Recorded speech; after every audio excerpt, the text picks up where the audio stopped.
Hi friends, welcome to our channel. ఈరోజు మన ఛానల్లో పిండి వంటలండి. మనం ఎలాంటి పండగలకైనా సరే ఇలా పిండి వంటలు చేస్తే ఎన్ని కేజీలైనా ఈజీగా చేసుకోవచ్చు. ఒకరే అయినా చాలా టేస్టీగా కరకరలాడే మురుకులు అండ్ చెక్కలని చూపించబోతున్నాను. పిండిని ఈజీగా కలుపుకొని ఒకరైనా సరే ఈజీగా ఎన్ని కేజీల పిండి అయినా చేయొచ్చండి.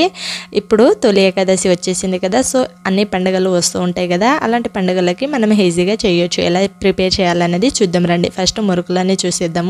దీనికోసం నేనైతే 1/2 కప్ చొప్పున మినపప్పు, శనగపప్పు, పుట్నాల పప్పుని తీసుకున్నాను. ఈ పప్పులని దోరగా మంచి ఫ్లేవర్ వచ్చేంత వరకు వేయించుకొని తీసుకోవాలి. ఇలా వేయించుకున్న పప్పుని చల్లారేంత వరకు పక్కన పెట్టేసుకొని ఒక బౌల్ తీసుకొని దీంట్లో బియ్యం పిండిని యాడ్ చేస్తున్నాను. దీంట్లో 1 టేబుల్ స్పూన్ సాల్ట్ని, 1 టేబుల్ స్పూన్ కారాన్ని, దీంట్లో 1/2 టీ స్పూన్ పసుపుని, 1 టేబుల్ స్పూన్ ఓమని కూడా ఇలా నలిసి వేసుకొని ఫ్రెష్గా దంచి పెట్టుకున్న అల్లం వెల్లుల్లి పేస్ట్ని 1 టేబుల్ స్పూన్ యాడ్ చేసుకోవాలి. ముందుగా వేయించుకున్న పప్పులన్నీ ఇలా గ్రైండ్ చేసుకోవాలి. మెత్తని పిండిలా పౌడర్లా ప్రిపేర్ చేసేసుకొని దీంట్లో యాడ్ చేసేసుకోవాలి. యాడ్ చేసుకొని వేడివేడిగా ఉన్న 1 టేబుల్ స్పూన్ నెయ్యి లేదా ఆయిల్ని యాడ్ చేసుకోండి. నేనైతే నెయ్యిని తీసుకుంటున్నాను.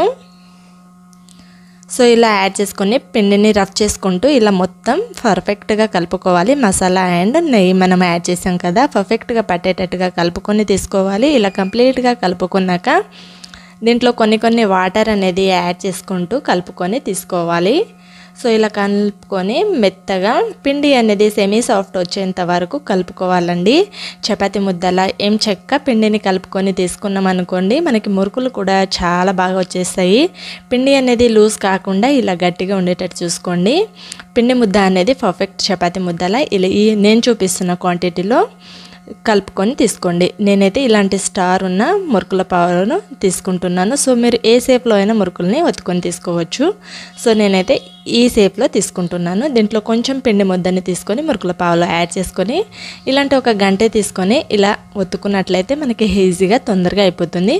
మీరు పర్ఫెక్ట్గా చేసే వాళ్ళే అయితే డైరెక్ట్గా ఆయిల్లో కూడా చేసుకోవచ్చు. డేకి సరిపడా ఆయిల్ని వేడి చేసుకొని తీసుకోవాలి. ఆయిల్ అనేది బాగా హీట్ అయిందా లేదా అనేది కొంచెం పిండి ముద్దను వేసి చూసుకొని దీంట్లోకి మనం ఒత్తుకున్న మురుకులన్నీ ఒకటిగా యాడ్ చేసుకోవాలి. బౌల్లో ఎన్ని మురుకులు పడితే అన్ని మురుకులన్నీ యాడ్ చేసుకొని ఇటు అటు టర్న్ చేసుకుంటూ గోల్డెన్ బ్రౌన్ కలర్ వచ్చేంత వరకు ఫ్రై చేసుకొని తీసుకోవాలి. సో ఇలా 1-2 టైమ్స్ ఇలా టర్న్ చేసుకొని బాగా డీప్ ఫ్రై అయ్యాక తీసి ఒక ప్లేట్లోకి పెట్టేసుకోవాలి. ఇలా టర్న్ చేసుకొని మనకి ఈ కలర్ వచ్చేంత వరకు ఫ్రై చేసుకుంటే సరిపోతుంది. వీటిని ఒక ప్లేట్ తీసుకొని ప్లేట్లోకి యాడ్ చేసుకోవాలి. సేమ్ ప్రాసెస్లో ఈజీగా మనకి ఎన్ని కేజీలైనా ఒకరే అయినా సరే ఈజీగా చేసుకోవచ్చు ఫ్రెండ్స్. సో ఇలా కంప్లీట్గా మనకి నెక్స్ట్ మురుకులని కూడా ఇలా సేమ్ ప్రాసెస్లో ఫ్రై చేసుకొని తీసి పక్కన పెట్టేసుకోవాలి. సో ఇలా కంప్లీట్గా పక్కన పెట్టేసుకుంటే మనకి కరకరలాడే మురుకులు అనేవి రెడీ అయిపోయాయి. చూడండి, చాలా సాఫ్ట్గా చాలా బాగా వచ్చేసాయి, కుల్లగా. సేమ్ ప్రాసెస్లో ఏ పండుగలకైనా సరే ఈజీగా చేసుకోవచ్చండి. ఒకరే అయినా ఇబ్బంది లేకుండా ఈజీగా చేసుకునే రెసిపీ రెడీ అయిపోయింది. సో నెక్స్ట్ రెసిపీ చెక్కలండి. ఇదైతే నేను కట్టెల పొయ్యి మీద చూపిస్తాను. టేస్ట్ అనేది కూడా చాలా బాగుంటుంది, కరకరలాడుతూ వస్తాయి. సో ఎలా ప్రిపేర్ చేయాలనేది చూద్దాం రండి. దీనికోసం నేనైతే దాదాపుగా సుమారుగా 2-3 కేజీస్ వరకు బియ్యం పిండిని తీసుకున్నాను. దీంట్లో 1/2 టీ స్పూన్ పసుపుని, 1 టేబుల్ స్పూన్ కారాన్ని తీసుకున్నాను. 1 టేబుల్ స్పూన్ సాల్ట్ని కూడా రుచికి తగ్గనే యాడ్ చేసుకోండి. నేనైతే అంతా గ్రైండ్ చేసి తీసుకున్నాను ఫ్రెండ్స్. దీంట్లో కరివేపాకు, కొంచెం వెల్లుల్లిని కూడా యాడ్ చేసి పచ్చిమిర్చిని యాడ్ చేసుకున్నాను. ఈ మూడింటిని ఇలా గ్రైండ్ చేసి తీసుకున్నాను. దీంట్లో 1-2 టేబుల్ స్పూన్ జీలకర్ర, 1 టేబుల్ స్పూన్ ఓమా, 1 కప్ వరకు నువ్వులని తీసుకోండి. మీరు కావాలంటే శనగపప్పుని నైట్ నానబెట్టి పిండిలోకి యాడ్ చేసుకోండి. అలా చేసుకున్నా బాగుంటుంది చెక్కలకి. సో నేనైతే పప్పు అనేది వాడకుండా దీంట్లో కొంచెం వాటర్ అనేది యాడ్ చేసుకుంటూ పిండిని పర్ఫెక్ట్గా కలుపుకొని తీసుకుంటే మనకి చెక్కలు అనేవి పర్ఫెక్ట్గా వచ్చేస్తాయి. చూడండి, వీడియో క్లిప్లో చూపిస్తున్నట్టు పిండి ముద్దని సాఫ్ట్గా కలుపుకొని తీసుకోవాలి.